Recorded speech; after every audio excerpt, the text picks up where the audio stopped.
Welcome, folks. We're doing this in a different format. We're actually doing this in a regular Zoom format tonight, so we can all see each other on this last session.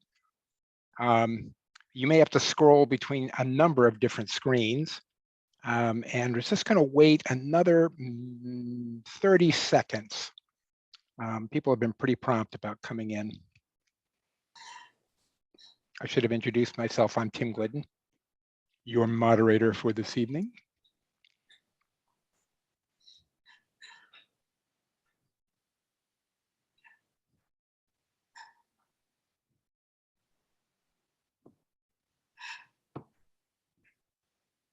Welcome, folks. We're waiting another 10 seconds or so.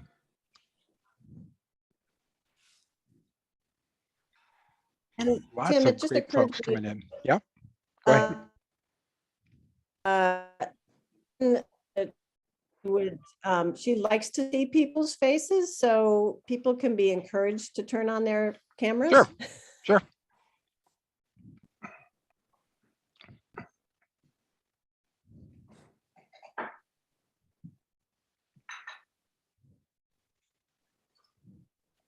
Still have quite a few people joining in. I'm going to wait another few seconds.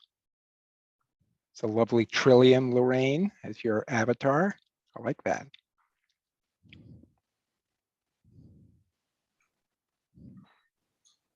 Okay, I'm going to get us going because we've got a lot of ground to cover tonight. Welcome. So happy to see so many faces. And on that point, let me encourage folks, if you're willing, to turn on your cameras. We're doing this in a regular Zoom format tonight, so we can see everybody's faces on this last session. And we're going to have opportunity, perhaps at the Q&A session, for some live Q&A, as well as our regular feed through the chat function, or actually I should say the Q&A function. So welcome. My name's Tim Glidden, and I have the privilege of being your moderator tonight.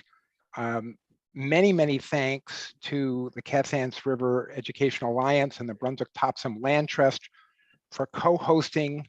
This is the 7th, I believe, and last of a series on climate change, and we've covered a lot of ground. And we're really closing, I think, with an interesting program tonight. A quote that caught my eye as we were getting ready for this has to do with, thinking about climate change, which we tend to think of as a crisis. And it is. And yet, in a lot of ways, it's also an incredible opportunity, an opportunity to restructure a lot of ways that we organize our lives, that we organize our society. And there's a lot of opportunity here for us to change the world in very positive ways. So in addition to all the technical stuff that we have been covering, tonight we're really dealing with more how it feels in our hearts. And where do we go with that? How do we achieve the courage, muster the courage to face these issues? There's huge alarm about these challenges, and we need to recognize those. We need to recognize how we manage the feelings that all that brings up for us. And we also really need to sort of figure out how we can do this in ways that we're not just doing it by ourselves, but that we're doing it amongst like-minded folks, and perhaps folks we convince to become like-minded.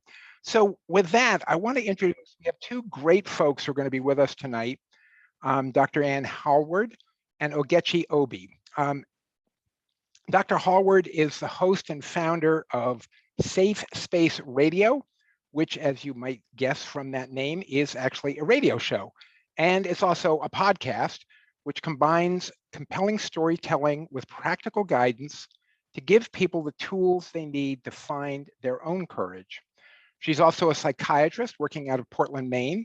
She was on the faculty of the Harvard Medical School, and she co-designed and taught courses on death and dying, cultural humility, and sexuality. And she is passionate about creating spaces for people to talk about the subjects that are the hardest to talk about. And she believes that this can lead to real change. I'm also really pleased that we have Ogechi Obi with us tonight. Ogechi is a high school senior and an environmentalist, right on, from Bangor, Maine. She participates in her school's stormwater management and research team and advocates for climate education policy, and you will hear more about climate education policy from her later. She also engineers sustainable replacements for plastic as part of her school's STEM Academy. And last summer, she worked as a community organizer for the Maine Environmental Education Association. She's the co-chair for the Environmental Education Advocacy Working Group, which is advocating and sponsoring LD 1902. We might want to write that number down. You're going to hear more about it later. And when she isn't working, which I can't imagine there is a time when she isn't working from what I just said, she loves to write and play field hockey. So we have some interesting perspectives to share with you all tonight. As before, as questions occur to you as we go through, please feel free to put those into the Q&A section. And we're also going, one other thing we're going to try a little new tonight, excuse me, we are going to have breakout sessions towards the end before the Q&A section. So it'll be short, but it'll be a chance for a little bit of live interaction. And I think it'll be fun, a little different, shake it up a little bit. So with that, I want to turn it over to Dr. Hallward. Anne, take it away. Thank you, Tim. It's so wonderful to see all your faces. Thank you at the end of a day for being willing to have your cameras on. It was my express request that I be able to see you because climate courage, which is the subject of my talk, is so much about connection with each other. I'm going to start by sharing my screen. Oopsie daisy, hold on a minute, so that I can, I am going to be showing slides, but I'm going to keep it interesting. So hold on a moment here. Here we go. Okay. So I'm going to put your pictures so you're all along the top of my screen so I can still see your faces, which is lovely. So thank you for inviting me. I'm including this picture because I think it captures so powerfully what it can feel like inside each of us. This is actually a picture from Armenia from many years ago, but this woman in the front who is leading with her heart against all these, guarded men with shields and helmets. So much of us inside is like this, where part of us is just feeling so raw and tender and vulnerable. And other parts of ourselves are like, no, I don't want to think about it. I don't want to go there. I don't want to tell anymore. This represents to me so much about what is happening outside in the world around climate, but also what is happening inside each of us. I want to give you an overview of what I hope to talk about. I'm going to tell you a little bit about Safe Space Radio because we've produced a nationally broadcast show about climate and mental health that I hope you'll listen to. And there are three movements in the show. The first is about the courage to face the reality of climate. The second is about the courage to bear the feelings that it brings up. And the third is about the courage to take action, to do something about it in community. And I'm going to be ending my part with an interview with Ogechi, which I really look forward to. And then we're going to break into dyads where the invitation is to explore with each other what your next step is going to be to get engaged. And we know that kind of accountability and relationship really helps. So I really hope you'll all stay for that. And at the end, we'll have a debrief and a discussion. So the quick history to the show, the Climate Courage show that Safe Space Radio made, was inspired by my clinical work as a psychiatrist, encountering in people what I found to be the heart of our suffering. Whether people came to me for trauma, addiction, depression, anxiety, whatever it was, the heart of their suffering was this feeling of being defective, weak, bad, or a failure that made them unlovable. Because of that, they would not tell people, so they would be alone with it. They would be hiding, a lot of silence, and it leaves people alone with their worst suffering. So I wanted to create a public health solution to the problem of shame because it's related to suicide, it's related to addiction, it's related to trauma.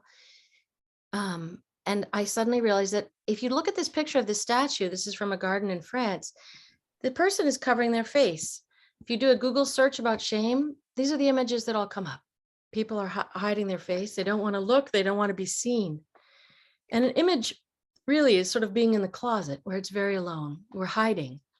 And if you do that, if you stay isolated and quiet about what you're struggling with, you get no new perspective because you're not talking about it. You don't get new meaning. You don't get new hope.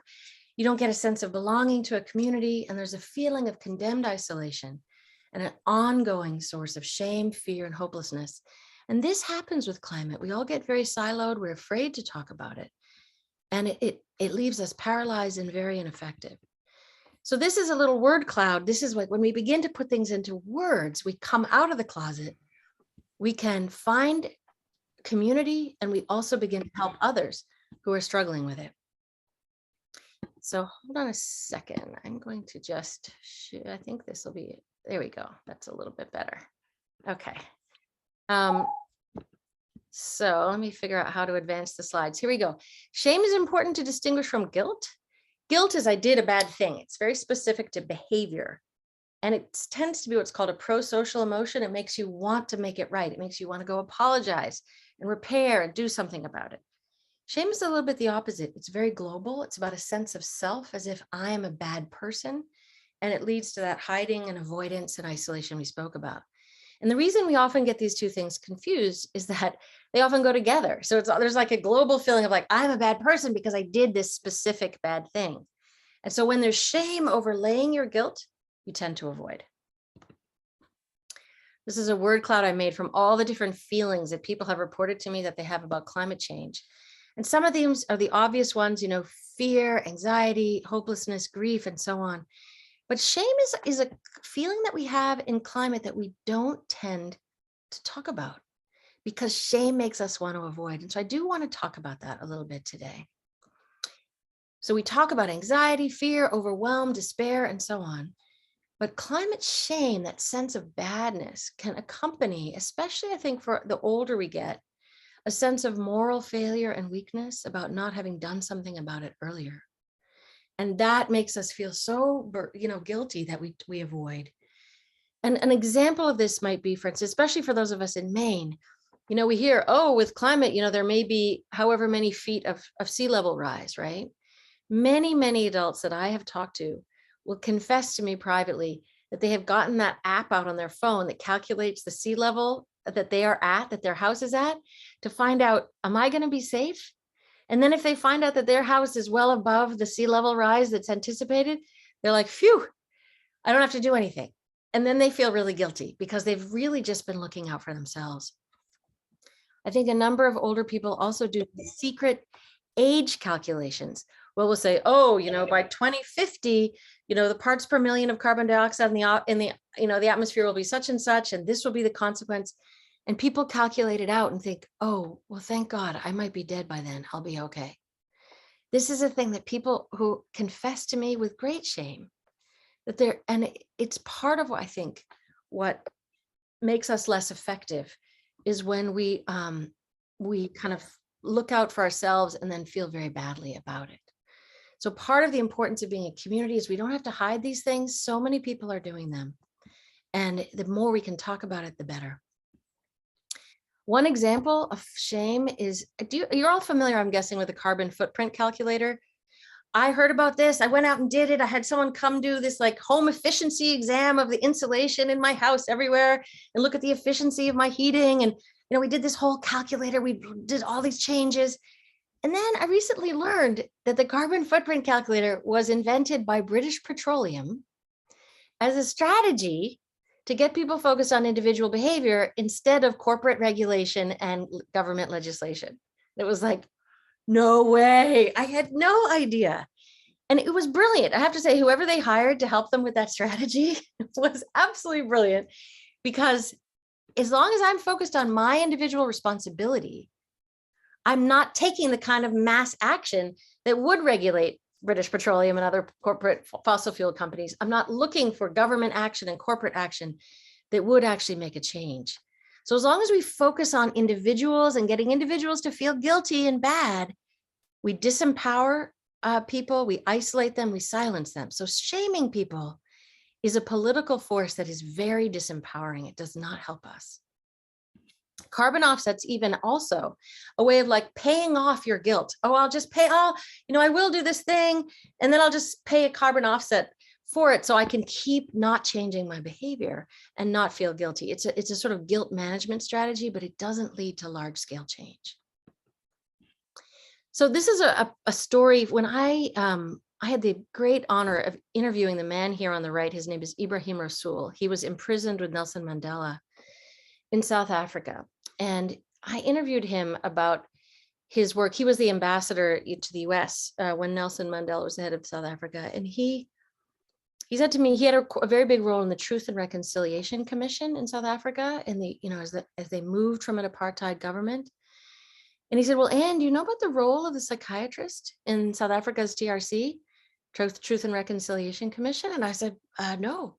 And he said, well, everyone who gave testimony was invited to meet with a psychiatrist or a mental health clinician if they wanted ahead of time. And the role of the clinician was to encourage. And he said, that word, we use it so casually, encourage. He said, it needs to have a hyphen, N-courage. It was to foster courage.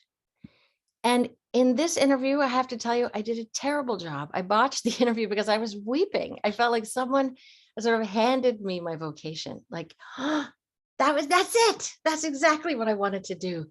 And I have increasingly come to see that the role of mental health is sort of reimagining psychotherapy as a relationship to foster courage. Not only to address one's own wounds and trauma and family challenges, but also to address the deep needs of the planet and where we are. So what is courage? What is courage anyway? It's different from bravery and in quite important ways. Courage is doing what is right in the face of fear. It's not the absence of fear. Bravery, I think, can often be a sort of like, I'm not afraid, Courage is, no, I am afraid, but I'm going to do it anyway. I really believe in this deeply. And it requires a willingness to know your fear, to be intimate with it and do the right thing anyway. And I think we're going to be hearing more about that in terms of climate and mental health. So I would like to each invite you, I don't know how many of you came with a pen and paper, but if you did, I'd like to take a moment and invite you to think of a time in your life when you did feel like you were able to be courageous. And it might be something, I'm not talking grand, I'm not talking, going off to war. I'm talking about speaking up when no one was daring to name the elephant in the room, speaking up when something was going down that was really wrong and you knew it. It might be apologizing to someone when you could have gotten away with it, trying to do the right thing. Just take a moment and think if there's some time where you did feel able, it can be very small, don't make it grand. When you did feel able to speak up and you did feel able to apologize when you knew you needed to. And rather than going deep into that story, just having the story in mind, I'd like to ask you, what made that possible? What were the factors that encouraged you, that helped you access your courage? Take a moment and scribble them down. I'm going to give us like 40 seconds to do that.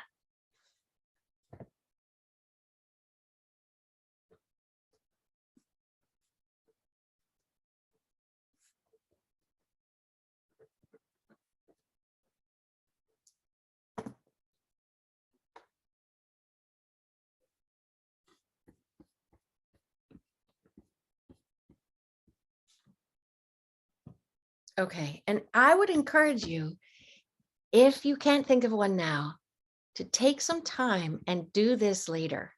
And I'm going to come back to why I think it's so important. But we think of courage as something that applies to other people. We think of it as something that applies to heroes or, people we have on pedestals. And when we don't think of it as applying to ourselves, it actually does not help us be more courageous in the future. Okay, so I have now asked about 1,500 people in various talks I've given about the forces of encouragement in their lives. And most of them come down to these two categories. On the left, the column is love, whether that is for others or from others. People feeling like they have friends who will celebrate even if they screw it up, the fact that they tried to do it. That alone They feel like somebody who will support and celebrate them is worth it all. Feeling loved by other people or that people believe in you helps you do the right thing. And it's also love for someone else. So often, acts of courage are about increasing safety, either for ourselves or for others. And so if you love someone else, it motivates you to try to be courageous. So love is a vital part of courage. And in the right-hand column, clarity is a vital part of courage. Whether that is clarity from the outside, like there's an extraordinarily inspiring example of someone else who did this, and if she did it, I can do it. Or the sense of internal clarity, like, you know what? I can do this. I'm going to survive it. Even if it all falls apart and is terrible, I know I can sense that I'm up to this. There's also clarity about I know what to do. It's very hard to do a courageous thing if you don't know what to do or what you would say. But if you do know what to say, it's profoundly helpful. And then lastly, clarity about your own values. What is at stake if you don't act? What kind of horror might ensue if you don't do this? So love and clarity are the two most important ingredients of courage. And when, going back to your story, I invite you to relook at it now in the lens of love and clarity and see how they might come together. So we think about clarity as a form of truth. Courage is sort of the meeting place of truth and love. And it is the path of our greatest aliveness as human beings. So the good news is when we're thinking about climate change and mental health, is that courage is where climate change and mental health come together. Acting courageously is good for our mental health and it's good for the climate. So many of you may know about the bystander effect. This has to do with speaking up and interrupting something bad that's happening. When something bad is happening, and say like an individual person is being bullied in a crowd, the more people there are that are doing nothing, the less likely someone is to step forward and stop it. There's sort of this crowd effect where if nobody's doing anything, people start questioning, well, maybe I'm wrong to think this is wrong. And then maybe we sort of assume someone else will take care of it. But what we know with bystander action is if you have a crowd of people where someone is being hurt and just one person has the courage to step forward and say, stop, this is not okay. Stop, don't you see? She's suffering. More people will come forward. It sort of opens a door for more people. And the bystander effect is very powerful in climate change because you have a whole planet of people and it sure as heck seems like a lot of people aren't doing anything. But every single one, Greta Thunberg, if we think about her example, one child having her school strikes has had a massive impact. So acts of courage are both fueled by clarity, but also lend clarity. They're like holding up a lamp in the darkness and they generate light and clarity for other people. So it's an important distinction here in terms of us being effective with climate action is the distinction between being clear and being right, especially between being clear and having self-righteousness. What we know for sure is that self-righteousness is highly inflammatory to people who disagree. People are sick of the self-righteousness of the progressive movement, which is how people see, the work that we're doing about climate.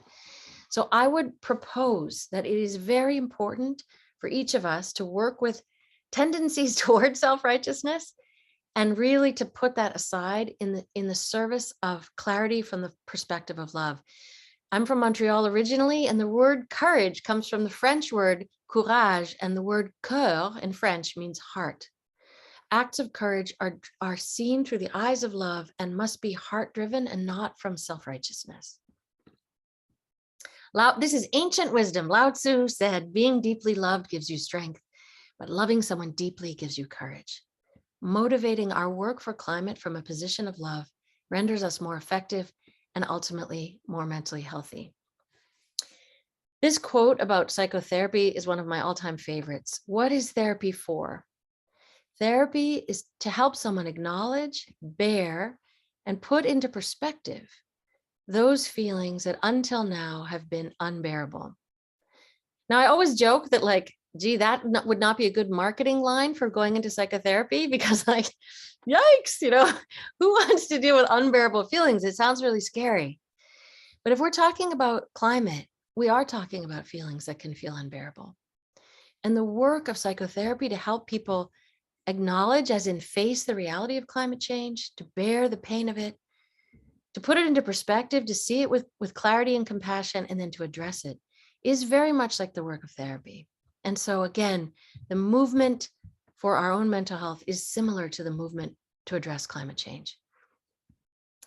And barriers, the fear of feeling those feelings is one of the biggest reasons why people don't want to engage, because of fear. We're actually going to do a little, we're going to take a poll about that in a minute. But first, so the step one is facing reality, acknowledging it. And the research on what helps people face climate change is very clear. It's thinking about the next generation and protecting them. If we're thinking about protecting ourselves, it leads to avoidance, because I don't want to face it. I don't want to feel that kind of fear. I don't want to feel that kind of despair. I don't want to feel that kind of grief. We're afraid of intense emotion. So protecting ourselves tends to make us move away from it. Thinking of the next generation, and for people who have kids and grandchildren, that's highly motivating. For people who did not have children, thinking of children that you love, or thinking of the next generation of animals that are threatened, is also very powerful. So many animals are faced with extinction if we don't act. What else helps us face reality from a mental health standpoint is reconnecting with clarity and love in relation to climate. So clarity would be, what are my values? What do I really believe? Who do I want to be in this world? And also, what do I love? Who do I love? If I can connect with my deep values and with clarity about what I believe in and who I love and who I want to be, that will help us face what we need to face. So for me, for instance, this is my husband and my son. And if I think about my son,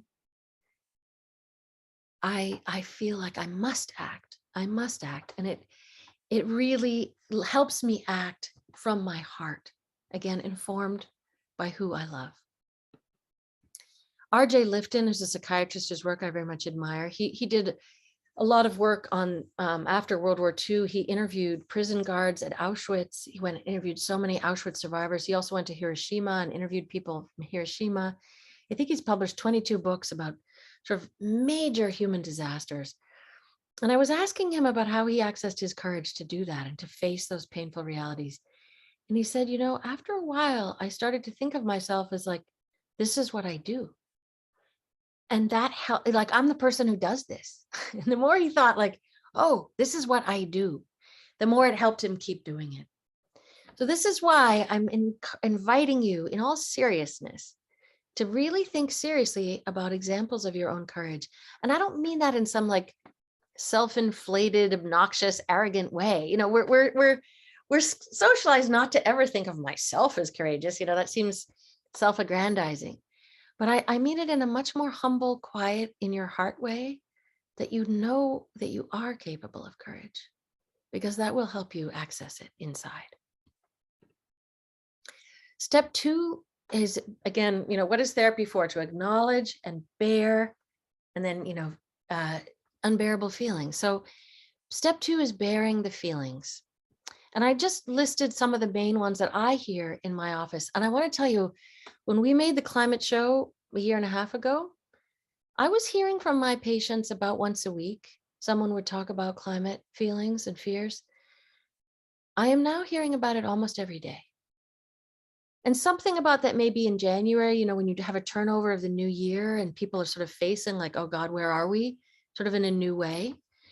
But I hear a lot about not only specific fears, but about very existential fears.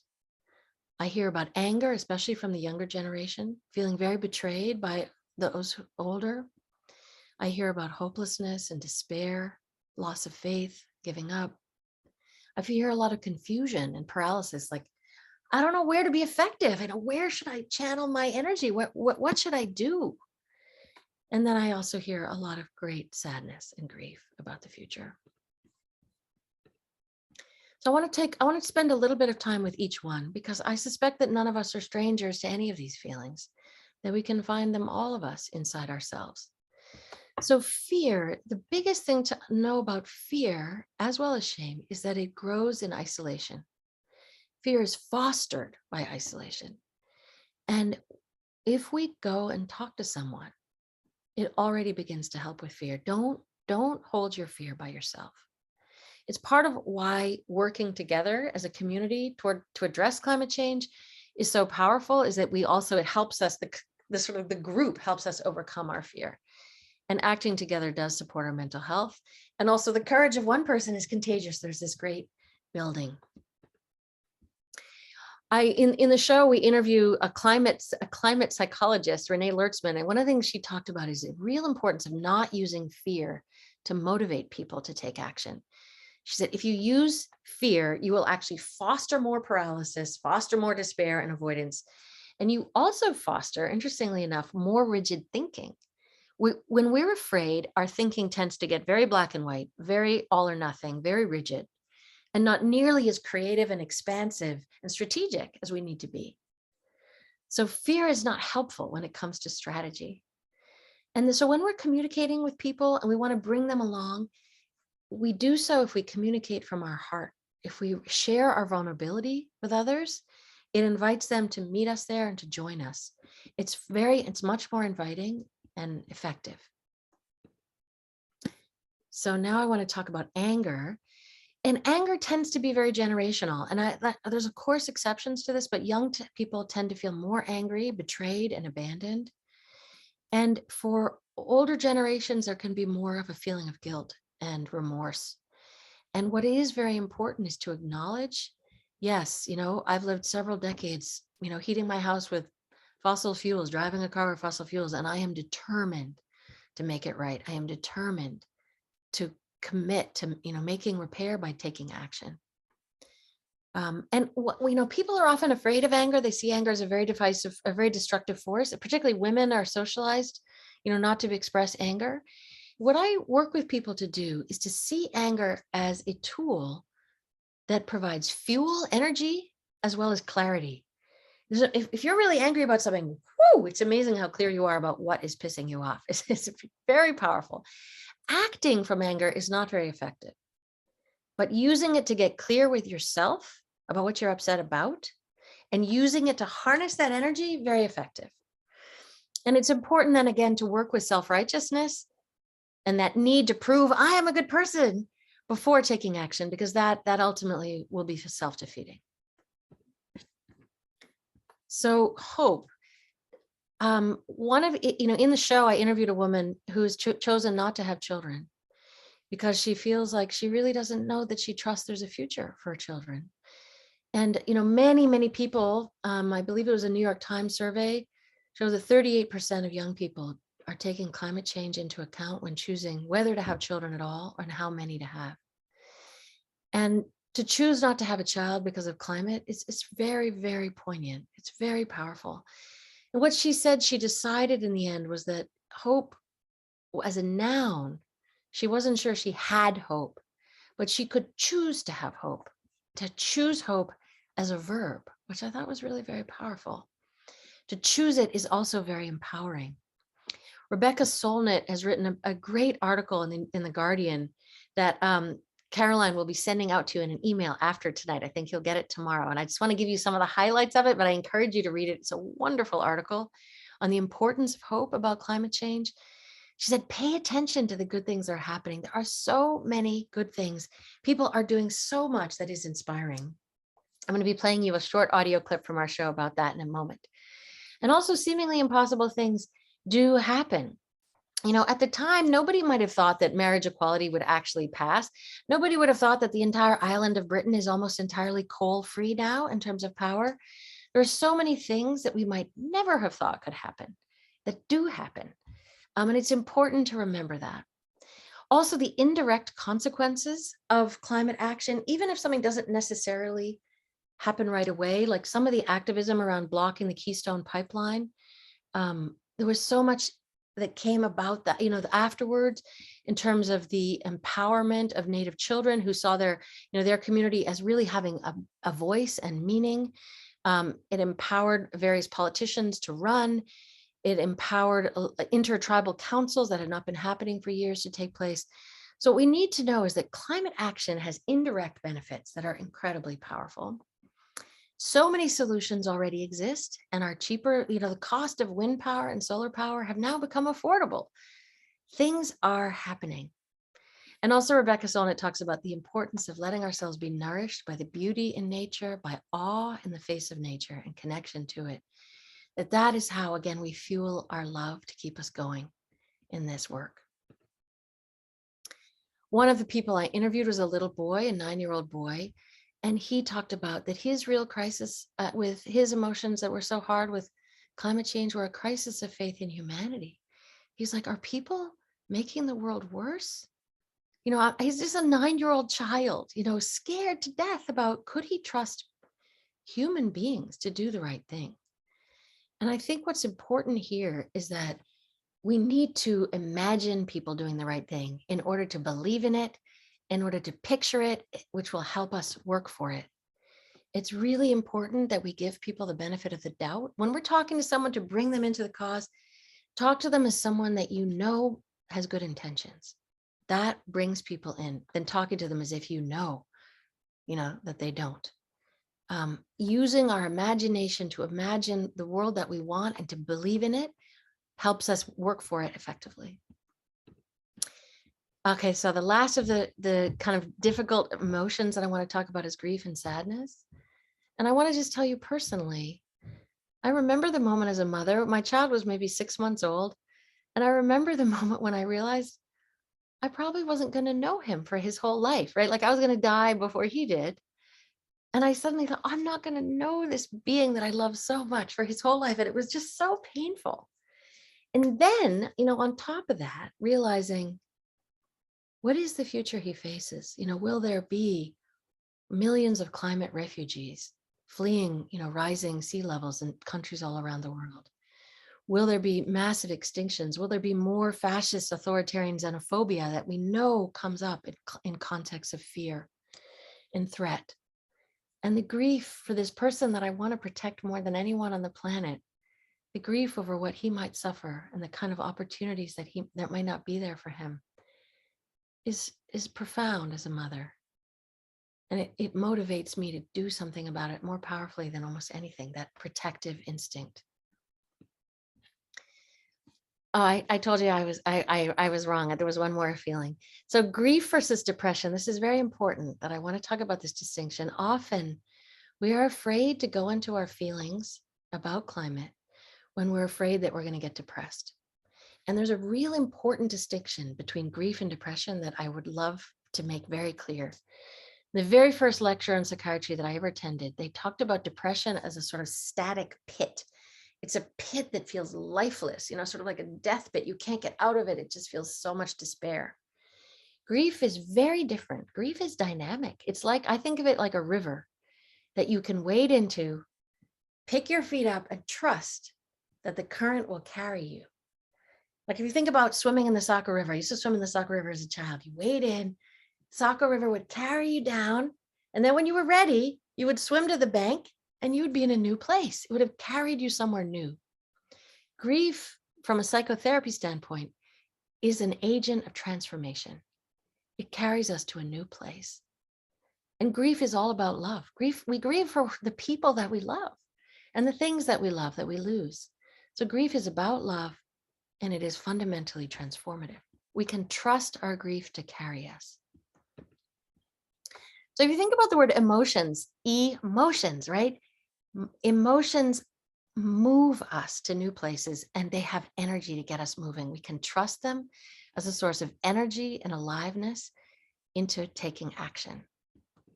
So what I want to do now, I'm going to invite you, Lee, to help us take a poll. I'm going to take a poll of all of you, and it's confidential. I'm going to ask, Lee's going to put it up on the screen so we can all see it.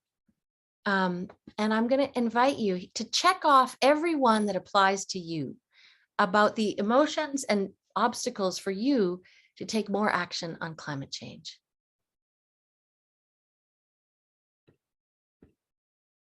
Now, I'm not sure how to check them off.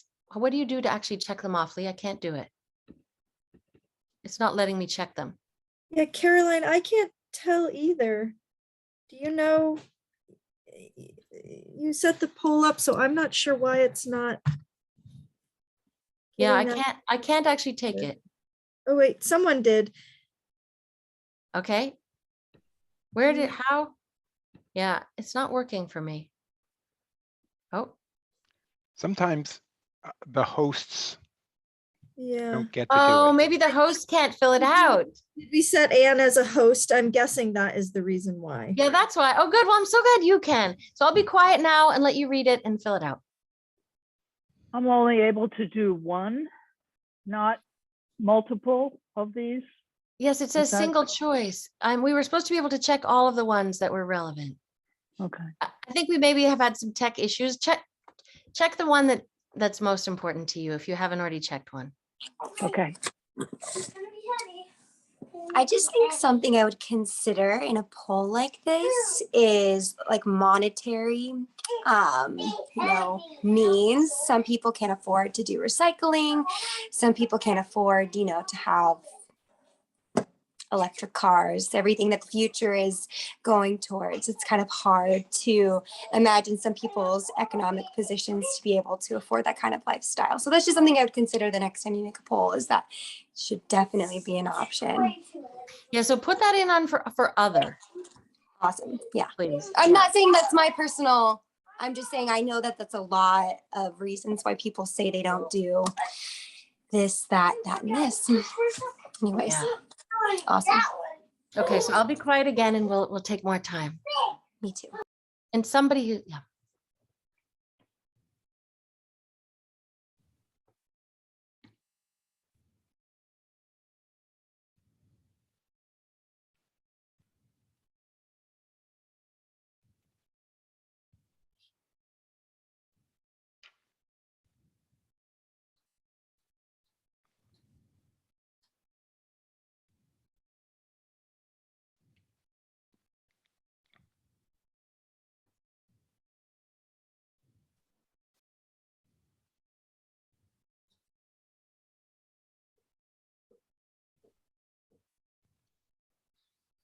I think we may be about at the level of participation.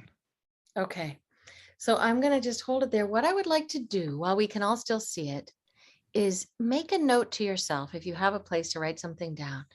Make a note because we weren't all able to check all of them. Make a note of the ones that apply to you. Just a little quick thing, confusion, fear, busy, of, not wanting to think about it, not wanting more politics, lack of confidence on being effective. Just write them down. And because I think it's worth coming back to them yourself after this evening to get curious about that and to see if there's something specific you could do about the thing that is an obstacle for you. And I want you to know that we are going to be addressing the second to last one, having taken the time. I haven't taken the time to decide what steps I want to take. We are going to be addressing that this evening. And that's part of what our breakout rooms are about in dyads. So I'm going to stop sharing that for now. Can you take that down now, Lee, please?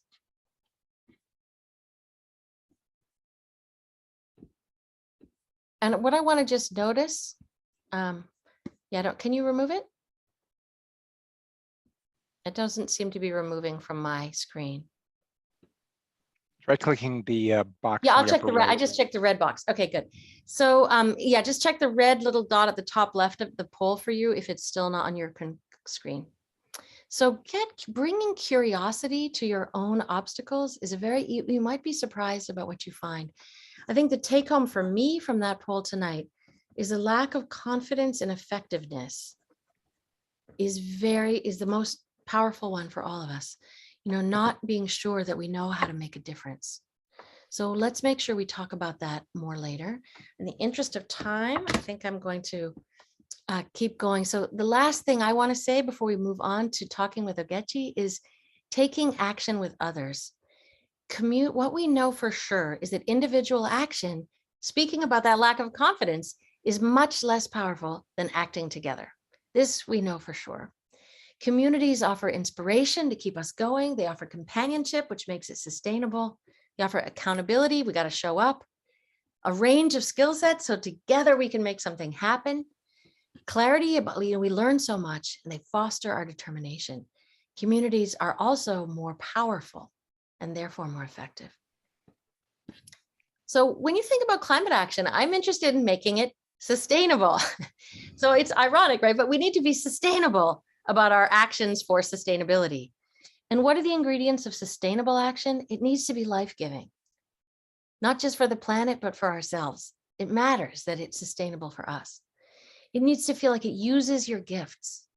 So one of the things we're going to think about tonight is like, what are the gifts that I can bring to this? It doesn't have to be money at all for the person who spoke to that. It absolutely does not require money to be effective. Greta Thunberg was not wealthy as a child. It does absolutely not require wealth to be an effective change agent for climate. So by gifts, I'm talking about, I'm not shy. I'll go talk to strangers or whatever it is.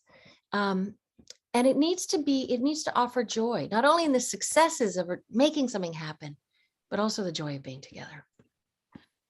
This is a story from our show about it's a local story about Rachel Berger and the Protect South Portland movement, which many of you may be familiar with. This was when she and many others in her community learned that a pipeline company was going to try to reverse the direction. It used to be that oil would flow from South Portland up a pipeline to get to Canada, and they were going to reverse the flow to bring oil from tar sands in Alberta to South Portland for export via ship. And what I want you to know about Rachel Berger telling the story is she's 82 years old. She didn't know anything about climate action. She didn't know anything about how to work as a lobbyist or a community organizer. What she did know is that she wanted to bring people together. So she hosted a dinner at her house in South Portland, a potluck dinner once a week for people who wanted to do something. That's what she could do. And it didn't take money either because it was potluck. She did not feed anyone. She just created the space where people could come. And week after week, they met and they decided, they came up with a plan. So I don't want to, I'm going to let you hear her story about what happened. I saw this in my own state when a pipeline corporation announced plans to build a terminal in South Portland to pipe oil from the tar sands in Alberta, Canada, down to southern Maine for export. Tar sands oil requires the most toxic form of chemical refining and is already poisoning ecosystems in Alberta. In South Portland this morning, there is a push to protect the city from tar sands oil. Many people fear that if a pipeline carrying the oil to Maine ruptures, it could cause an environmental catastrophe. That's right, and as a result, When 82-year-old Rachel Berger learned about the terminal plans, she wanted to do something to stop them. She didn't have a strategy, but she started a group that met weekly at her house to figure out how to fight the pipeline company together. One of the things I learned way back was, even if you don't know what you're going to do, show up, be there.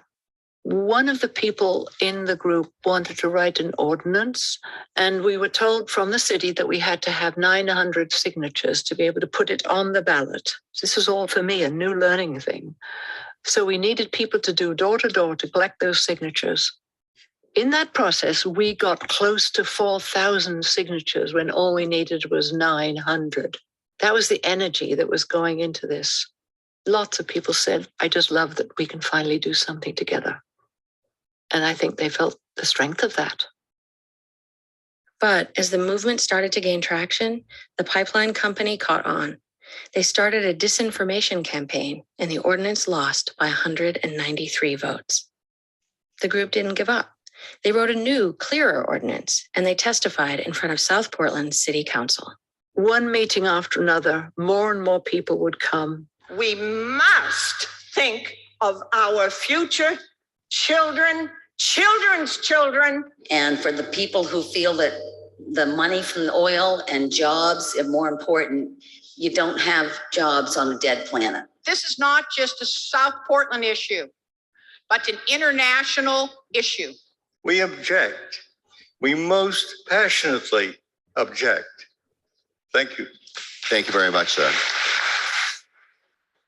Eventually, there was a final vote, and this time, the ordinance passed. Everybody was massively happy, hysterically happy. So I'm going to stop that there. And what I want to just end in is, you note, like, here we are talking about fear and grief and despair. and everyone was massively happy. Taking action together can really support happiness and mental health. So this is the address here for the show if you want to hear it. I would like to move now to an interview with Ogechi, who is with us, and I'm going to stop sharing my screen so we can see Ogechi. There you are. Hi. And it might be worth doing, Caroline, now to put a spotlight on Ogechi and me, just so it's easier for people to see. I don't know if it's too late to do that, but I want you to see Ogechi's face. So there we go. Hi. Okay. So I wanted to start by asking you, Ogechi, what is your personal story about moving into action? What do you love that inspired you to get involved in the way that you are? I think when it comes to environmentalism, one of the first things that comes to mind is just moving to Maine, because I'm from a working class neighborhood outside of DC, and it was just by chance that my father was seeking more education that we came to Maine.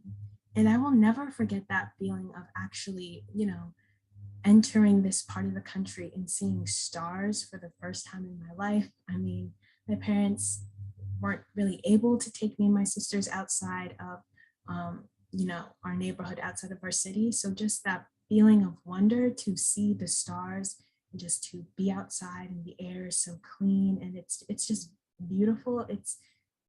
I think I want to preserve that feeling for other people. I think everyone should have that chance to experience the wonder that comes from nature. I believe that nature is the most beautiful thing we have, more beautiful than any picture that we could paint, any program that we could create. And I'd like to preserve that for as long as possible. So beautiful. Even listening to you speak, I feel it. And were there barriers? We just took that poll on barriers. Were there barriers for you that you had to overcome? You heard the introduction from Tim at the beginning. You're doing so many things, working on legislation, doing research on environmental advocacy.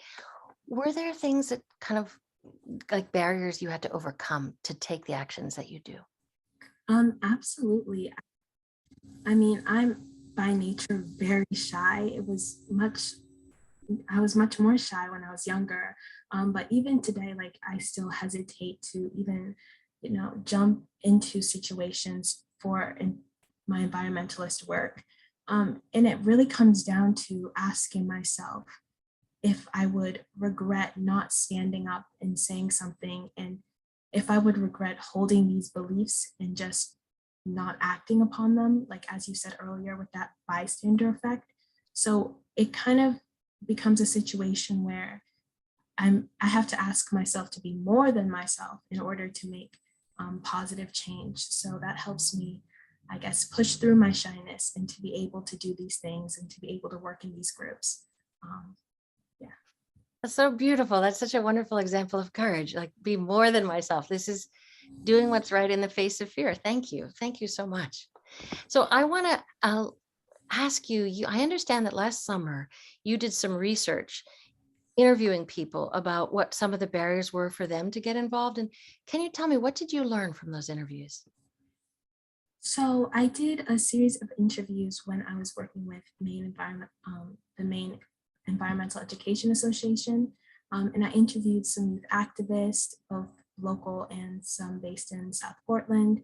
I interviewed an owner of a sustainable farm, and I interviewed a young oyster farmer living in Maine. And I found that among them, there was kind of this feeling that environmentalism and climate change, it was almost inaccessible. It was kind of harder to get into because there were these terms that kind of created a cloud over the situation. Like, say, for example, ocean acidification. That sounds very scary. It's a big issue, but at the height of it, what does ocean acidification actually mean? Well, in Maine, it could mean a summer without lobsters because lobsters are being affected by oceans that have more ions in it, or it could mean that lobster prices go up, or even unprecedented drought. What does that actually mean? Well, it could mean that we don't have Maine blueberries, or it could mean that, you know, the industries that we have here and have had for generations in Maine could be affected. So I think as I interviewed those people, I found that there was some frustration about the fact that climate change is often hidden by these often hidden by these words that conceal the narratives that actually affect our everyday lives. Thank you for clarifying that. So it's sort of like the importance of bringing it home, like making it personal, as opposed to like grand theories. Yeah, thank you for that. So the last question I want to ask is, I understand that now you are the co-chair of the Climate Education Advocacy Working Group, and that you are advocating for a very specific bill, LD 1902.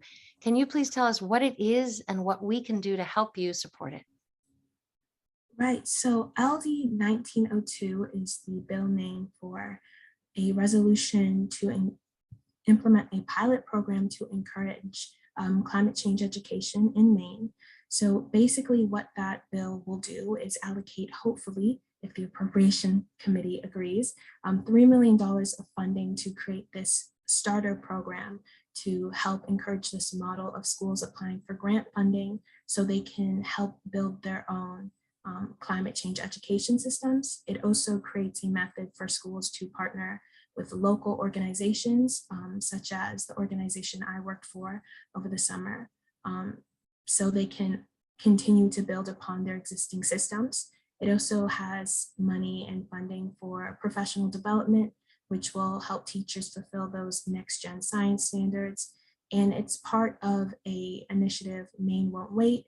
So it's really hoping to encourage public education and encourage basically the children of the future through education about climate, so they can be ready to face what's coming and what's already come. So that's really the purpose of the bill. Thank you so much. And what can we do about, how can we get involved in helping make this happen? Because people, this is our number one thing, is lack of confidence in being effective. We want to be effective on this bill. What can we do? Thank you for asking that, because at the point that the bill is at now, we are desperately looking for people who are willing to do outreach to their legislator in order to encourage the Appropriations Committee to allocate the full $3 million to the bill. So if your legislator is on the Appropriations Committee, and even if your legislator is not on the Appropriations Committee, we ask you to email them, call them, write a letter, whatever your preferred form of communication is, and just say, hey, are you supporting LD 1902? I heard it's a great bill for Maine's children, and just do all you can, throw all your support behind it in order to get climate change education in Maine. Thank you so much. And I want to draw everyone's attention. Lee has put in the chat a link to that, to finding the contact information for your state senator so that you can contact them. So I want to just actually make this concrete. Here it is. This is the link in the chat. You can find your state senator. And then when you do, I'll just pick this person, for instance, and there's their phone number, there's their email. So you can contact them and call them and leave a message. It'll take 2 minutes of your time and it's so worth doing. Ogechi, thank you. Is there anything I haven't asked you that you want to say before we wind up this part of the evening? Just as a message that's really helped me, there's a poem that's a favorite of mine, Advice to a Prophet by Richard Wilbur. And there's a line in it that says, how could we imagine this place without us? So I think when it comes to it, when you think about climate change, you have to, it takes a lot of imagination, just an appreciation for the beauty of the world, and just hope for a better future. And when you think of it that way, I think it helps you conquer your fears and your nervousness and to become more courageous, as Anne said, in order to be a better version of yourself and to take action.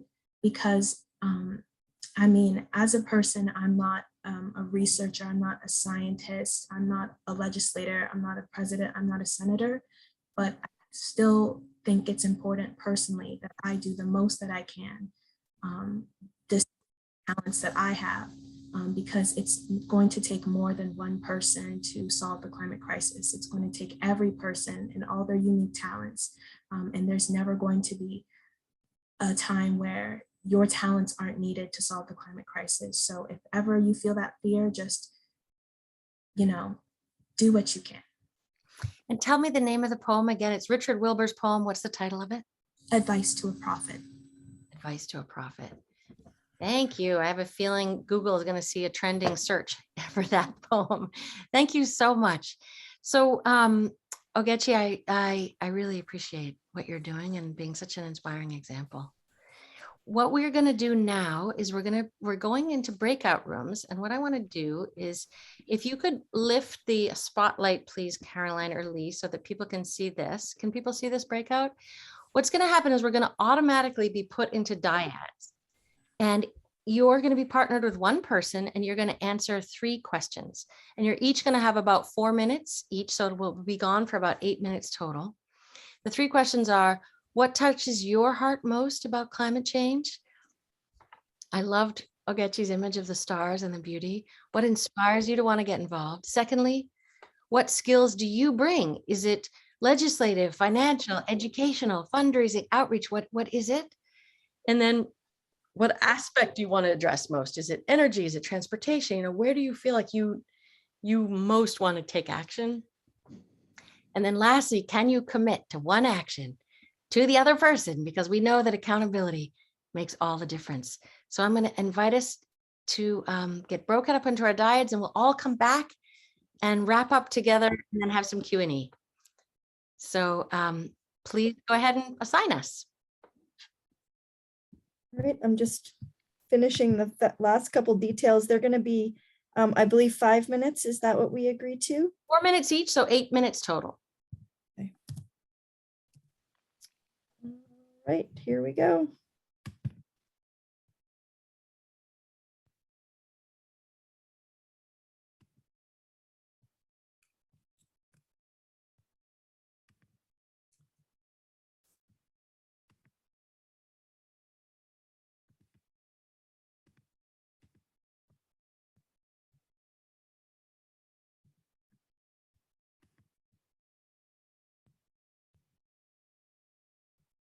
It's like you're with Lee. Did they put us together on purpose? Okay, I'm here. All right. So I don't know whether we're in a breakout room. Lee, can you hear us? I can. I am. Okay, so what are We have 2 candidates. I'm trying to figure out, because also there's an Avril that isn't assigned anywhere. Avril, are you on multiple devices? Someone should go on the. Pardon? Are you on multiple devices? Yes, I am. I just signed in separately from Rawl. Oh, Nancy Green in room 3 asked for help. Or you can go on that. Oh. I'll go. Where are you seeing that, Caroline? I'm just. Oops. Oh no, did we lose Caroline? Oh, she went in there. Oh, she did? She went into the room. Sorry. I'm still trying to figure out some of the details here, Avril, because there's people by themselves. I'm trying to get reassigned. Okay, okay. Okay. I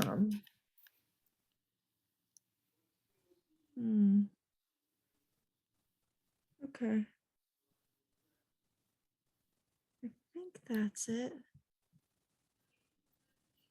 We did lose a bunch of people. When she said breakout rooms, they started disappearing. I guess it's not popular, huh? So, oh, I see. The reason why you and Caroline and I were all in a room together. Well, I don't know why you're here, but Caroline and I were in a room together because we were hosts. Oh. Sam. Sam, were you in a room by yourself? How did you get here? You're muted. Muted. I was all alone by myself. So I came back to you. And Caroline, did you figure out whoever Yes, it was? she was muted and I helped her turn on her video. She was actually with Ogechi and she was totally delighted to be with Ogechi. So I think we're all good. Okay, good. So, so Avril and Sam, that's so ironic that the two of you ended up. Do you want to talk about the questions? Be my guest, Avril. Well, the first thing I'll say is that I recently had such a wonderful time with snow. There was so much beauty around me, and being out in the snow felt so good. And I was like, I really want to be able to continue to have this, just like Ogechi with the stars, you know. Yeah. I don't want us to lose this. It's too precious. So. Well, the thing that touches my heart is well, it's two things. It's thinking about my children. Yeah. And just thinking about, how much we've mucked up the natural world. I'm reading Sapiens right now. Have either of you read that book? No. It's the history of humankind, like literally starting from, pre-Neanderthal. And it's fascinating. It's written by an Israeli guy, and he's just brilliant. And he's a really good writer. And he just sort of tracks the changes in the natural world, dating back to like when humans first showed up on the islands of Australia and New Zealand, which had very unique ecologies because they're islands. And they had these very unique megafauna. And apparently within 5,000 years of humans reaching those islands, the megafauna were gone. But anyway, so I feel a lot of sadness around, the many impacts, which apparently date way, way, way back to before modern times. But what about you, Sam? About climate change. It's rescued me from old age. I'm so grateful to have really important stuff to do, I guess I would say that. I thought the question was, what skills do I bring? Well, that's question one is what touches your heart about climate change? Yeah. And the second question is what skills you bring. Okay. And the third question is, what are you planning to do in the next 2 weeks, I think?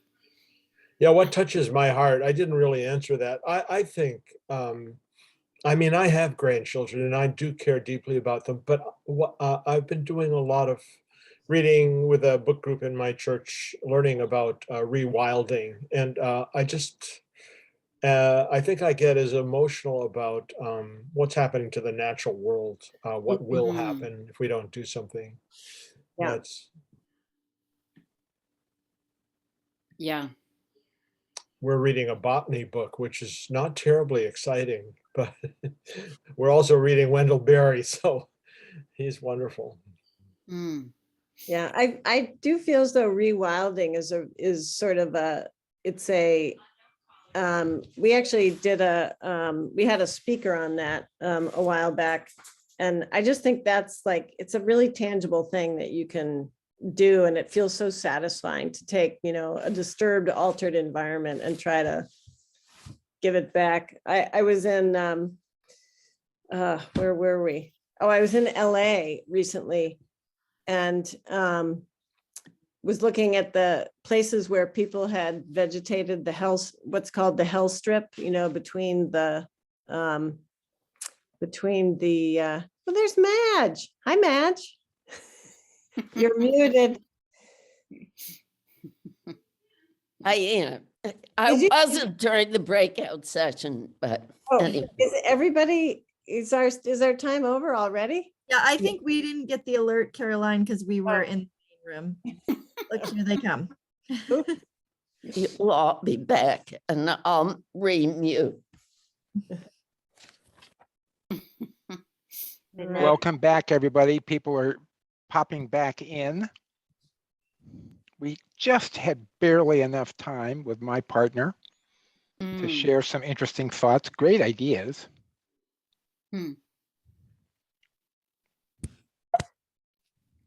So, Tim, we have 20 more minutes, which is about what we had committed to for Q&A. Yep. I do have one closing slide. May I give that before we do it? Do that. Go for it. Okay, so let me just do one closing slide, which is here. So can you all see this? Yep. Okay, so what I did, and this might seem a little hokey, but bear with me for a minute. Sometimes acronyms help ways to remember things. So climate courage, to wrap up what I've been saying.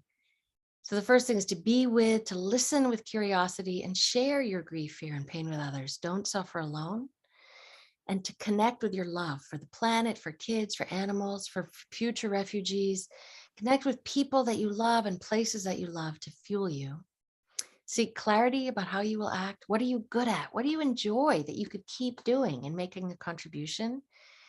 And lastly, to seek and create community. Don't be alone with this. And what I was struck by as I looked at this is the number of C's. So I started putting all the C's in green. Climate is an easy way to remember C's. So it calls for courage, calls for oopsie daisy. Oh dear, I don't know how to go backwards. Here we are. Curiosity, calls for connecting with, it calls for clarity, making a contribution that's right for you and in community. So it's like, wow, I know, eh? All the C's that will help fuel you. So I'm going to turn this back over now to Tim to debrief the breakout groups and to have any questions. Over to our moderator, Tim Glidden. Well, thank you. Thank you to both you and Ogechi. Really appreciate that. My short little dyad, it's one of those words that I almost never get to use in a sentence, was very interesting. And I see that in the chat, Craig Snap has popped up the Citizens Climate Lobby. That came up in my little group as well. Definitely worth, if people are thinking about steps to take that are pretty straightforward and easy, both to educate yourself and to take action. The Citizens Climate Lobby is a wonderful way to do that. I'm not seeing questions in the chat per se. So I guess I would ask if folks would like to unmute themselves or in some way signify that they'd like to ask a question. We'd like to just get right into it. Anybody out there? Oh, I see Lloyd Van Lunen has raised his hand. Lloyd, why don't you unmute yourself and pop in? This is a question for Dr. Hallward. I've had several experiences where I've been in a tight physical situation. And one of the things you learn from that, and I've learned from my reading about those situations, is that you actually have to use the fear to get out of it. You have to use the adrenaline, you have to keep your cool, but you have to use the adrenaline and the rush that gives you in order to deal with what the situation is. And I'm struck that when you talk about, and those are physical, not moral situations like you're discussing. And I'm just wondering why the fear is different in the situations you're discussing tonight, why that can't be turned into something useful to generate energy. Well, I think that almost any emotion can be turned into something useful. Remember, I talked about emotions and that we can trust our feelings. So I do think the situation you're describing is one where the adrenaline leads to immediate physical strength to get yourself. So adrenaline is, helps you be powerful. If we think about fight or flight, which is what we usually hear about, right? So adrenaline will help you fight whatever your immediate threat was. But fight or flight is not a complete list. It also includes fight, flight, or freeze. And we can, sometimes fear will shut us down and paralyze us. But there's a fourth one, which is fight, flight, freeze, is tend and befriend. There's the F is, befriend. So we can, in our fear, reach out for support from others. That can be really helpful. So yes, use your fear as a way to reach out for help and connection to other people. From there, something can build. think, Lloyd, another element of that is if you're triggered, if you're constantly being triggered by fear reaction, that sort of amygdala reaction, you can get burned.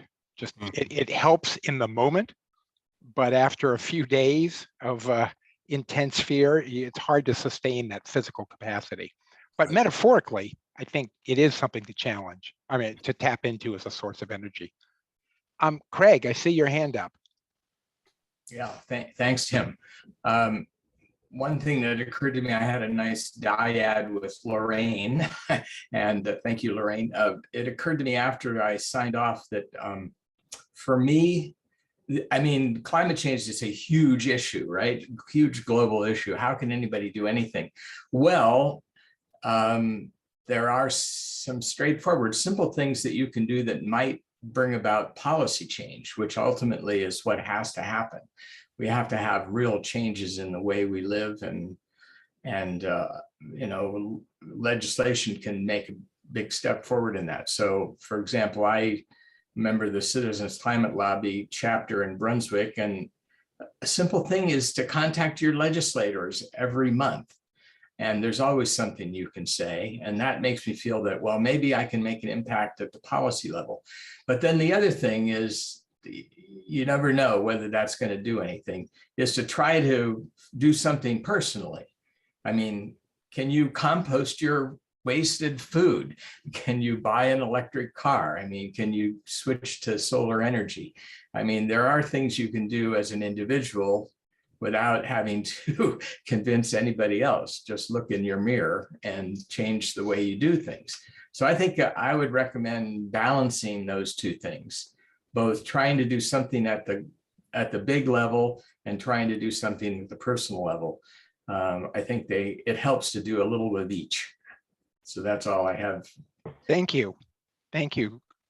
I see in the chat that Gilda Nardone had also put in the link to the Maine climate table, which is a really interesting group that's been running now for, my gosh, at least 5 years, maybe more like 10 years, just trying to get people together, talking and generating information and education.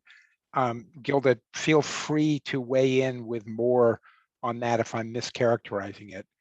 And if you'd like to sort of talk about that a little bit. I guess I would, as you're, go ahead, Gilda.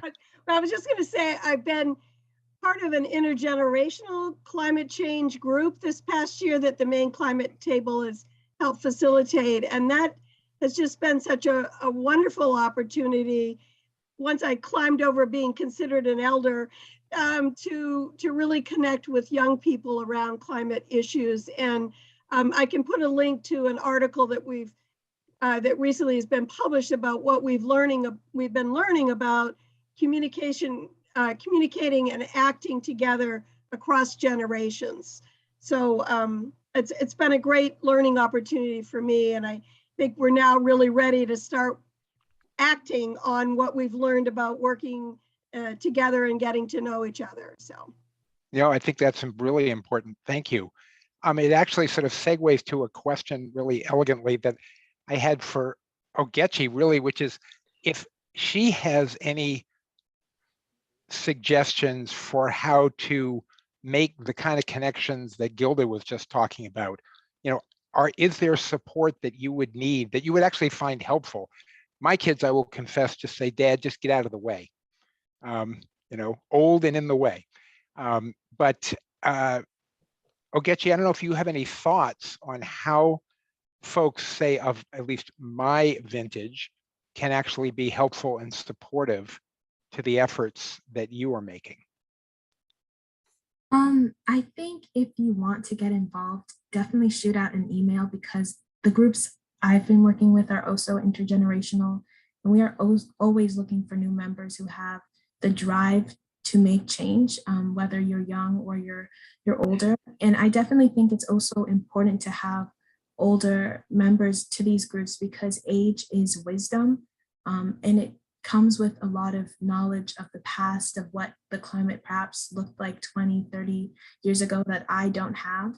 I know me and other youth, we're working off passion, we're working off energy, but we perhaps don't always have the full picture just because we are so young and we haven't seen what 30, 40 years ago looked like to fully quantify the scale of change that's happened. So I definitely think if you are interested in joining these initiatives, send an email or call any of the contact information left on the websites, because it's just necessary that every age group and every generation is part of this effort. Great advice. Thank you. I am seeing Lorraine and Sam with hands raised. Lorraine, why don't you go first? I'm sorry if Sam, you had your hand up first, but Lorraine is above you on the list.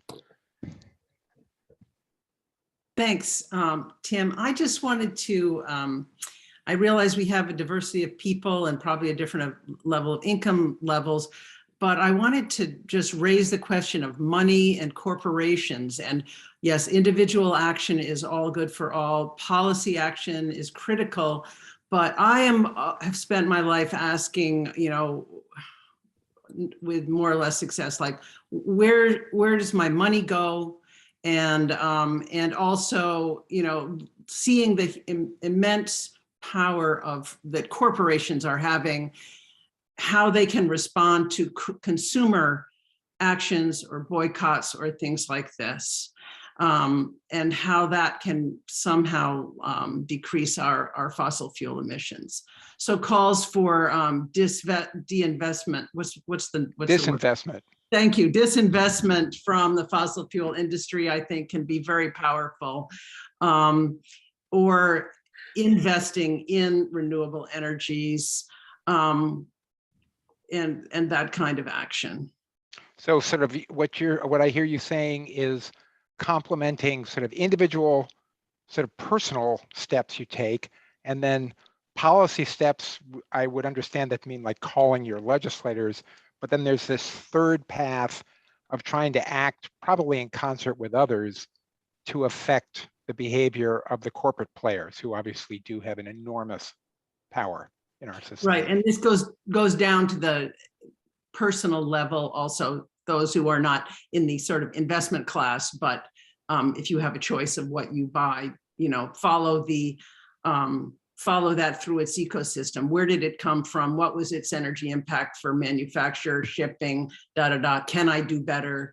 Can I lower, you know, the carbon footprint of that thingy? And first of all, do I need it in the first place? And then secondly, can I lower its carbon footprint? Great. And did you want to try to weigh in there? Yes, I wanted to add to it. Thank you so much for what you're saying. There's a group called Third Act, which is for people above 60, that is led by Bill McKibben.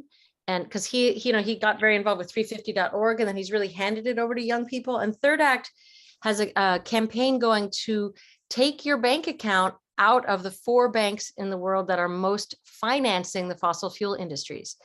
And so I'm in the middle of writing a letter to my bank. I've had my account there for 27 years, Bank of America, which is fueling extraction, and I am out of there. So every letter that we write to the banks that we are invested in, and I have been doing research on banks that aren't, and that also can be very powerful. Great, thank you.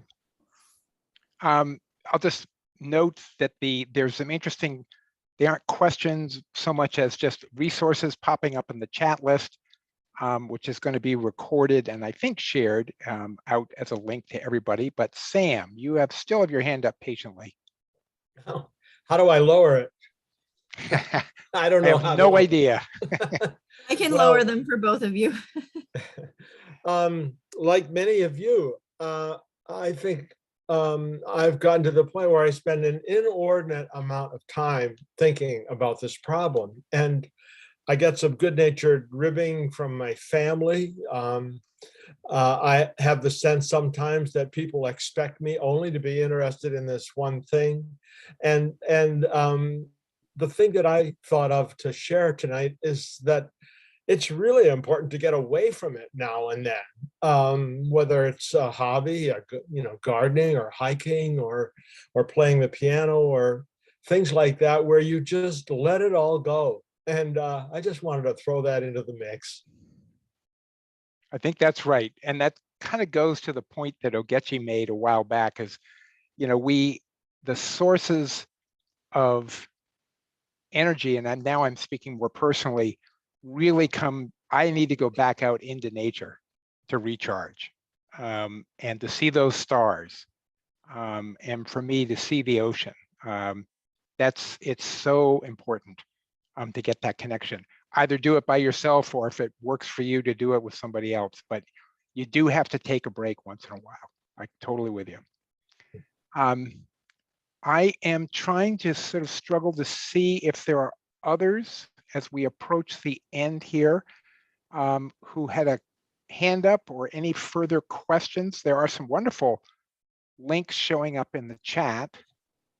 I'll just sort of shout outs to an article about baby boomers and a Gen Zer walk into a climate action meeting. It sounds like the beginning of a very bad joke, but I'm sure it's interesting.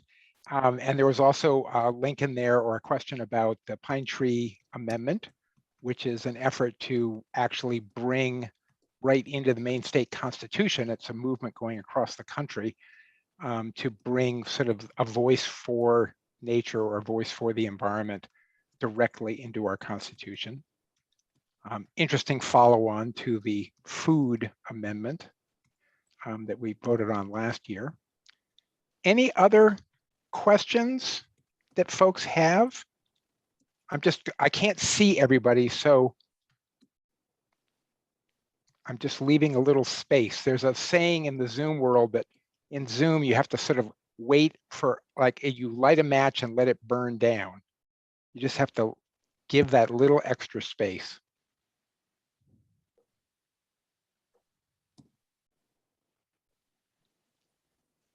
I guess if not, I am going to wrap this up for folks.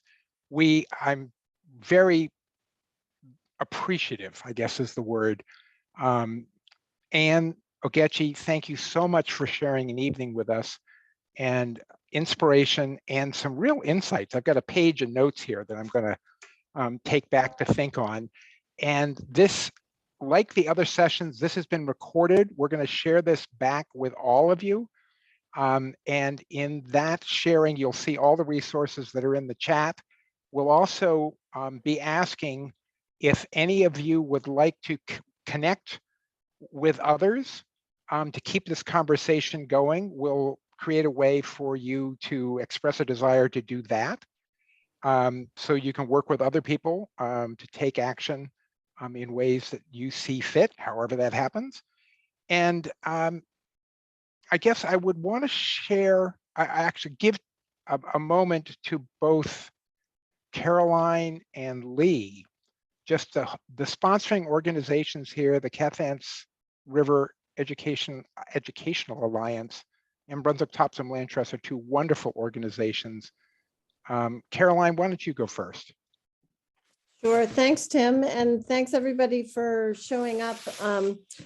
I'll be sending out a follow-up email with some of the resources shared in the chat, and we're also going to try to come up with some way to connect people. And I just want to say an interesting side note that I got a little message in the chat from someone after they came out of their dyad saying, I really want to continue my conversation with that person I was talking with. And so I think it really speaks to, so I'm going to connect them separately, but I just think it speaks to how effective it is to talk with other people about this issue. It's very energizing. So I just wanted to make a quick plug for our program on Tuesday. We have a speaker, Skip Lyle, who's a wildlife manager, who is an expert on beavers. And beavers are second only to humans in their ability to transform the landscape. They're incredible habitat creators. And Skip Lyle, who's from Vermont, but worked in Maine. He actually worked for the Penobscot Nation, helping them solve the problem of plugged culverts.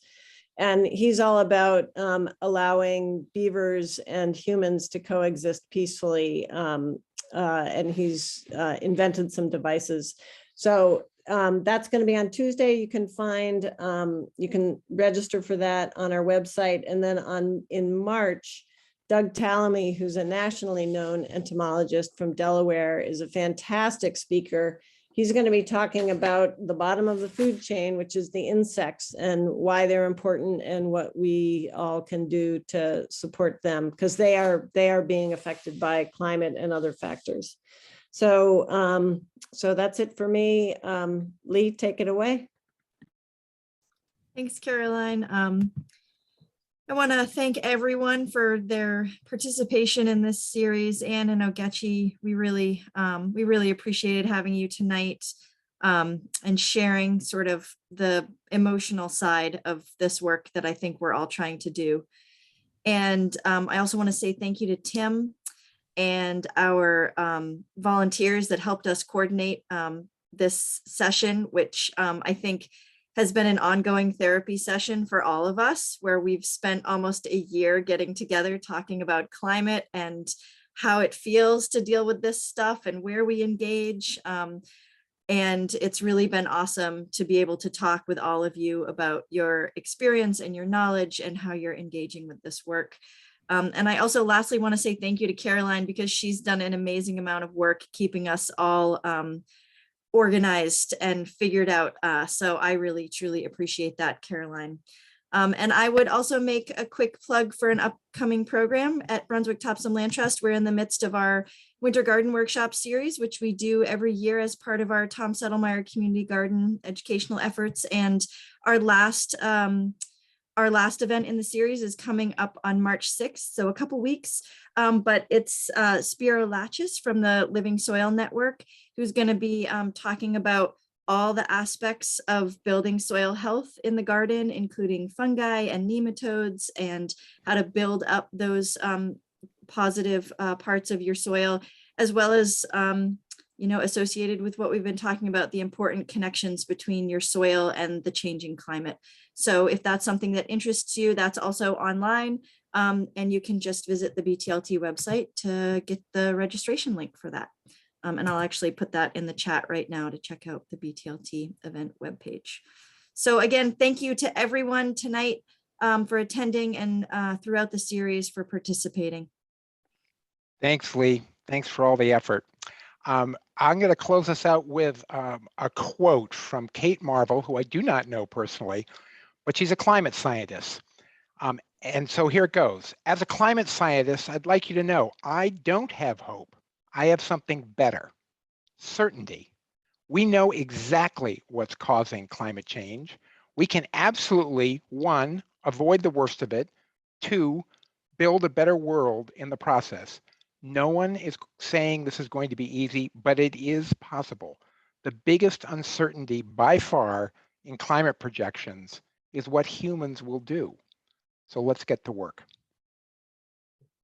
So with that call to action, thank you all for being here tonight. And for those of you that have been at all the sessions, you get gold stars.